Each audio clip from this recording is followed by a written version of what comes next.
Money FM 89.3, the best of the afternoon update. Money FM 89.3, welcome to Industry Insight. We're coming to you live from the buzzing show floor of NRF 2025, Retail's Big Show Asia Pacific, right here at the Sands Expo and Convention Center, Marina Bay Sands, Singapore. Well, you can feel the excitement. Ideas are colliding, deals are being made, and the future of retail is unfolding in real time. I'm Lin Lee, and you've been here at the show. You know this.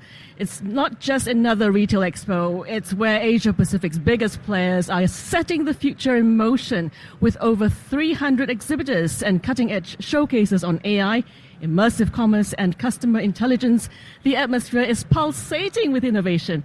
And the theme this year couldn't be more fitting. It's called Retail Unlimited. And one force reshaping retail across the board, the rise of the travel-powered shopper. That's why I'm thrilled to be joined by David Mann, Chief Economist for Asia Pacific at Mastercard, whose team just released the Travel Trends 2025 report. From FX-driven demand in Tokyo and Osaka to the rise of wellness tourism in Thailand and Malaysia, the data shows retail is being redefined by how and why people travel, and the impact is already being felt on store floors and digital shelves across the region. David, great to have you joining us here at the heart of the action on day 2. Thanks for having me. It's great to be here. Now, David, we're here at the NRF APAC, where regional mobility and cross-border commerce are big themes, with Tokyo and Osaka topping your list of global summer destinations. How should retailers, especially those here in Asia, think about currency volatility, not just as an economic issue, but as a driver of footfall and spend? It certainly is one of those things, FX rates, where it's very hard to plan for it because these things can move about, driven really by things that are out of most people's control. What's going on with interest rate differentials between various markets and the US in particular really is something that is this part of this big macro story. But at least knowing where it's already been and seeing what those moves have been, and then knowing the sensitivity of, say, retail purchases to moves in FX makes a very big difference. The best example, as you mentioned in the opening, is to do with Japan, because it has also, alongside Vietnam, been two of the best performing inbound tourist markets in the whole region in their recovery back up to and actually well above where they were in 2019. By contrast, many other places have still been below where they were in 2019. Part of that reason for less arrivals, say, coming into Hong Kong or even to Singapore compared to 2019 has been to do with the relative strength of those currencies, as opposed to with Japan, where we've seen it much weaker, much more attractive. Take the example of Singapore travelers going to Japan. They're having, depending on which year you compare it to, 30 to 40% discounts compared to what they would have paid 5 years ago. That does make a difference of whether you want to go there, not just for the eating and the experiences, which of course many people missed when they were not able to, say, go skiing or go to the various onsens and things like that, but they're also going there for that shopping experience too. Exactly, 40%. Wow, it's making Japan far more affordable for Singaporeans and Southeast Asian travelers as well. So in a way, I'm thinking that travelers are becoming our own currency analysts, almost timing our holidays and spend based on real value. That's right. People are really tracking it very, very closely. They're watching to see if there is a major reversal, which place comes out as being better value. It's so easy and transparent to be able to get that sense of where does it make more sense for me to go on that next holiday? Where will my domestically earned dollars, for example, in the case of Singapore, actually, where will it go further? And we know that so far we've been seeing it go much further in Japan. And the challenge actually that Japan is now facing as a result has been to actually find a way, with so many tourists that have been coming back in, to spread out where people are going. That it's just been really concentrated in 2 or 3 locations in the whole country when there's so many other places to actually go and visit. Now, of course, with that comes the challenge of getting around and language barriers. But again, that's where technology can come in to help when you are able to, say, use your phone and connection to data to be able to translate, for example, for you. So you're saying that we're seeing this behavior beyond Japan, maybe in South Korea or Europe? Yes, so what we're seeing in the case of the other markets in this region that have done a lot better, Vietnam has been the next one that's done very, very well in terms of outperforming where it was in 2019. Other markets are still not quite caught up on where they were. We think part of it is explained by FX. But the interesting thing is that we are expecting, for example, a full recovery of the amount of outbound travelers coming from various markets, including China, that has already gone back to being the number one outbound spending market. But the other thing that's exciting about this year as well as the longer term, is that the other key source markets, yes, they do include the US, where the US dollar has been doing very well. It does include Europeans coming from some of the key higher income markets, but it also does include India. We expect that over the next 10 to 15 years, we could see inbound travelers coming in from India actually growing to be as big a story as the China story is today. It's not immediate, but the growth rates are there and the extra linkages. We see, say, India to Vietnam travel has gone multiples already compared to where it was, partly just to do with even more flights being added, direct flights coming in, and partly because of this rise of the middle class that's really been going on for a while, and we expect to continue for many years to come. Very interesting, David. Now, many now see that the retail journey no longer starts at the storefront. It begins the moment a traveler books a flight even. Based on your Travel Trends report, how is the purpose behind travel, which encompasses things like wellness, adventure, gastronomy, reshaping retail strategies in destination retail? Well, this is the other thing that we're seeing more and more of is these combination type resort locations where you also have shopping opportunities. You could have, depending on where you are, it'll be outdoors as well. You can enjoy your time in the sun, or indeed, if you're in much colder locations, it could be ski places. We're also on the way there or on the way back, there will be the shopping opportunities that will kick in as well. Now, we are also seeing, and you mentioned it, the other purposes for travel. It's not just on the retail side. Certainly, Japan's been doing the best on that front, because you just look into the performance actually of Japan's economy in the last couple of years. Without inbound tourism, its growth could have been half of what it actually was since 2023. That's how impactful inbound tourists into one of the biggest economies in the world has actually been. But there's other reasons why people have been going there. It is exactly for those experiences. Part of it is also set jetting, where we see people traveling to go to those places they've seen on TV. Those have included over the years Japanese visitors, say, going into parts of Korea that wouldn't have been a thing had it not been for, say, a Korean TV show that was actually featuring it. Okay. Similar sort of thing being seen across the board also with this desire for wellness. We're seeing those travelers who are going around the world thinking of their purpose. It could either be for going to a concert, going to a major sporting event, or indeed having that wellness type of spending, that sort of rejuvenation and giving themselves a chance to unplug and recharge in their such intensively busy lives. Well, it's almost like the line between retail, travel, and self-expression is blurring, especially with experience-led travel, like you mentioned. Well, actually, if you also think about when people are really most likely to be relaxed and they're on holiday, that's also a good time when they can maybe also be more willing to splurge. And that's where you could see even more of the travel, if the experience that's being added for any retailer. If you can add in the experience element that draws people in, that really seems to be working more and more. And I think a lot of the conversations that are probably happening around us at the NRF, for example, today, are related to how else we can reduce the frictions and improve the experience for shoppers to try and get more of their dollars coming your way. Talking about friction, is this mindset starting to affect cross-border e-commerce as well? Certainly the cross-border element is something where we've been seeing that growing very strongly. Certain markets, for example, yesterday at the event I was speaking about the Philippines, where we have been seeing that pickup in, of course, e-commerce use and also cross-border e-commerce. For example, there we noted that we're seeing a big pickup in the number of cross-border e-commerce transactions, particularly in electronics. Interestingly, they're very small. When it comes to the bigger ticket size transactions, a lot of the time people still would rather be going in person for a lot of those. And I think offering that omni-channel experience, whether it's in the Philippines or indeed anywhere else in this region, really does keep coming back as a major theme that everyone's focused on. Okay. Now, David, NRF is showcasing APEC's growing retail clout, and your data backs that up. So Thailand ranks third globally in the wellness tourism. Malaysia's climbing in nature-based spending. What should the regional retailers do now to stay ahead of this demand curve?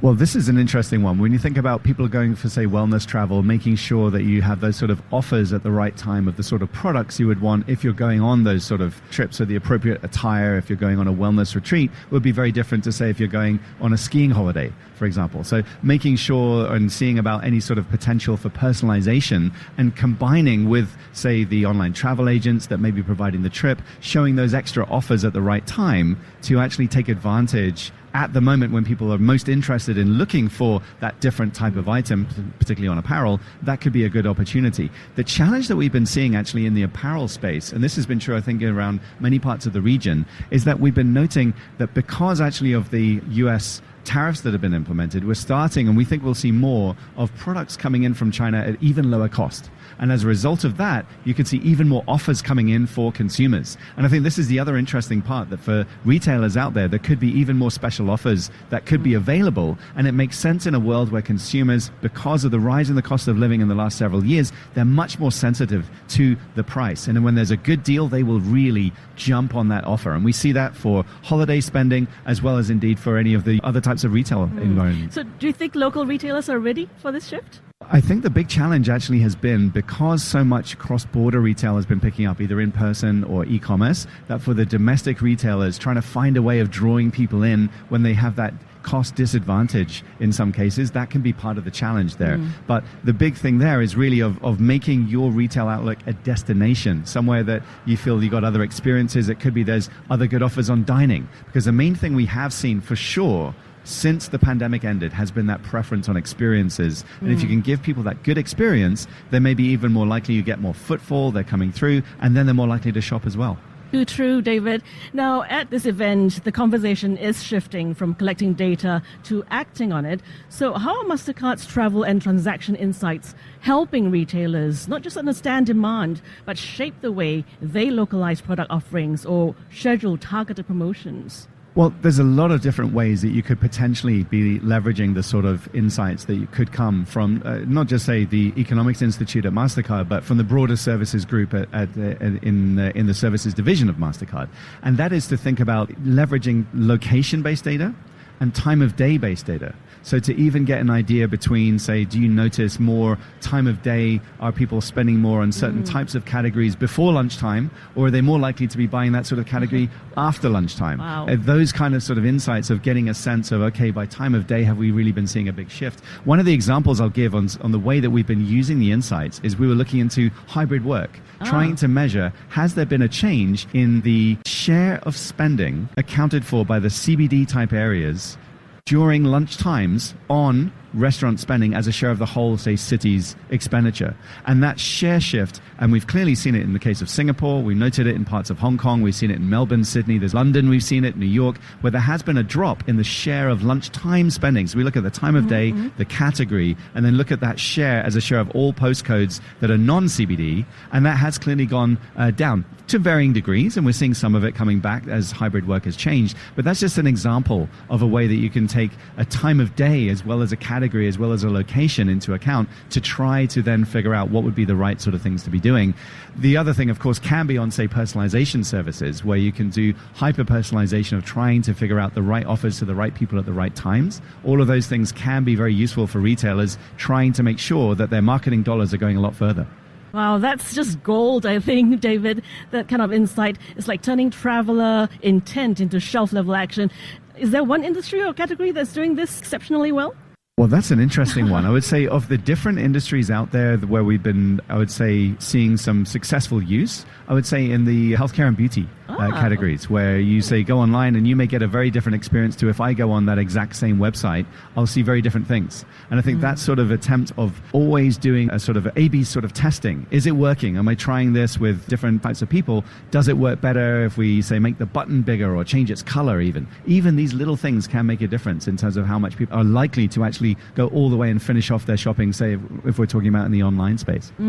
Okay, one of the buzzwords across the show floor this week, I think it's frictionless retail. So are you seeing innovations like real-time FX transparency or seamless cross-border digital wallets that are encouraging more in-destination shopping?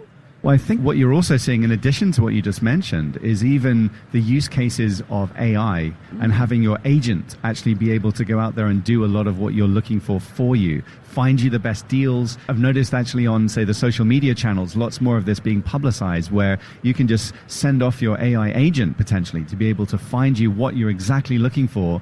That really saves you a lot of time and money by doing that. And that as a strategic way of being able to get even smarter when shopping online, and to do it in a more efficient way, take away those frictions, makes a huge amount of sense. The other thing that, of course, we've been doing a lot, and this is my colleagues at Mastercard, is on the work towards even reduced fraud rates, reduced amounts of time that you would even need to have, say, a card on file. In the future, it'll be much more of, say, a tokenized option where that token will only, so for example, work with that one particular merchant. And so even if there is some sort of hacking event, it doesn't matter because it's actually useless anywhere but where it was originally intended. Amazing. Now, as we wrap day 2 of NRF and look ahead to 2026, what's one macro signal from your travel trends 2025 data that you think retail leaders here cannot afford to ignore?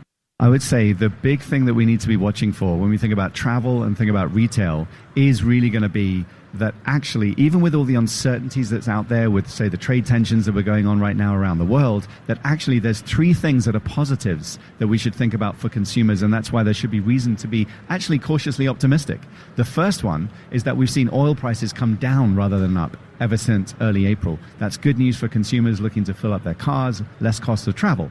Second point, when we've been seeing these reductions in the cost of imported goods, particularly coming from China, there's more cost competition, good news for consumers, and that can help to reduce some of the pressure from the cost of living. And the third one that is the extra positive is also lower interest rates, lower cost of funding your mortgage, lower cost of borrowing in general. Those 3 things combined should mean that if retailers are getting a bit nervous about the global outlook, and there's some signs are a bit of a concern, but in general, those 3 things we think will be really helping to give a little bit more of an underpinning to retail spending. And therefore, it will be all about, do you offer good deals to the right people at the right time? And do you throw the right experiences into all of the mix as well to make it a really compelling offer? Okay, so it's not just about price anymore.